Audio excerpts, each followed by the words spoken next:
The other kind of government price control is the price floor.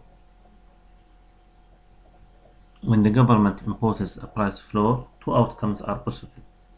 The price floor is not binding, has no effect if set below the equilibrium price.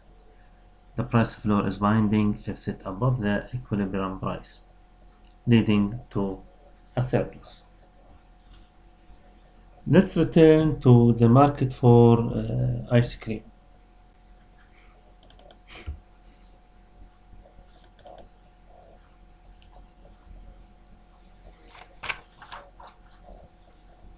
We can see in panel A, figure 4, price floor that's not binding. We see that the government imposes a price floor of $2, and because this price is below the equilibrium price over $3, the price floor has no effect. The market price adjusts to balance supply and demand at the equilibrium. Quantity supplied and the quantity demanded both equal 100 cones. In panel B, which the government imposes a price floor for $4, which is above the equilibrium price of $3. Therefore, the market price equals $4 per cone.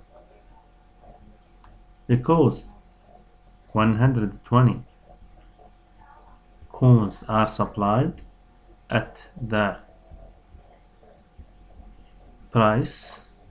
going price $4, and only 80 are demanded, there is a surplus of 40 cones.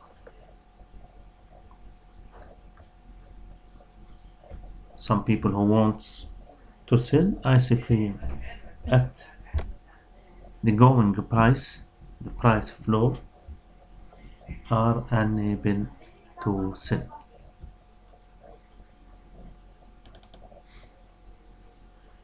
So, a price floor prevents supply and demand from moving toward the equilibrium price and quantity. When the market price hits the floor, it can fall no further, and the market price equals the price floor as we have seen in figure 5.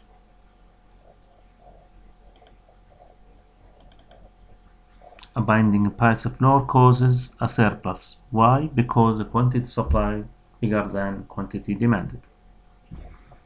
Non-price rationing is an alternative mechanism for rationing the good using discrimination criteria.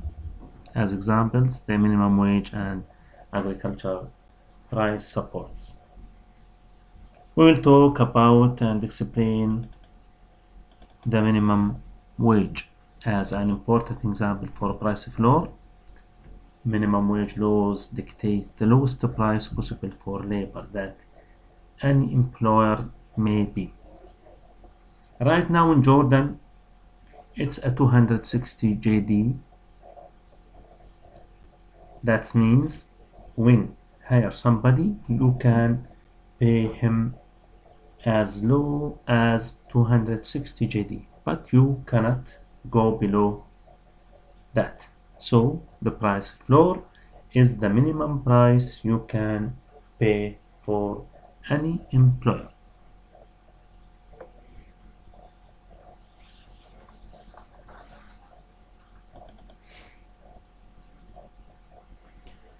To examine the effects of minimum wage, we must consider the market for labor.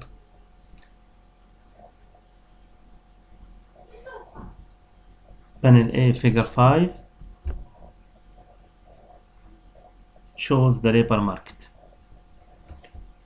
which, like all markets, is subject to the forces of supply and demand. Workers determine the supply of labor, and the firms, the companies, determine the demand.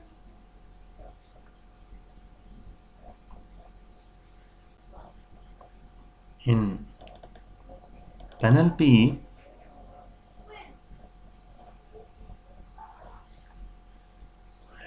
shows the labor market with a minimum wage. So, if the minimum wage is above the equilibrium level, as it is here, the quantity of labor supplied exceeds the quantity demanded. The result is unemployment. Thus, the minimum wage raises the incomes of those workers who have jobs, but it lowers the incomes of workers who cannot find jobs. To fully understand the minimum wage, we have to keep in mind that the economy contains not a single labor market, but many labor markets for different types of workers. The impact of minimum wage depends on the skill and experience of the worker. Workers with high skills and much experience are not affected because the equilibrium wages are well above the minimum. For these workers, the minimum wage is not binding. But the minimum wage has its greatest impact on the market for teenage labor, because the equilibrium wages of teenagers are low, because teenagers are among the least skilled and least experienced members.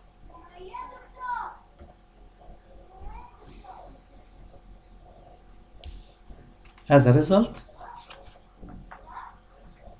the minimum wage is more often binding for teenagers than for other members of the labor force.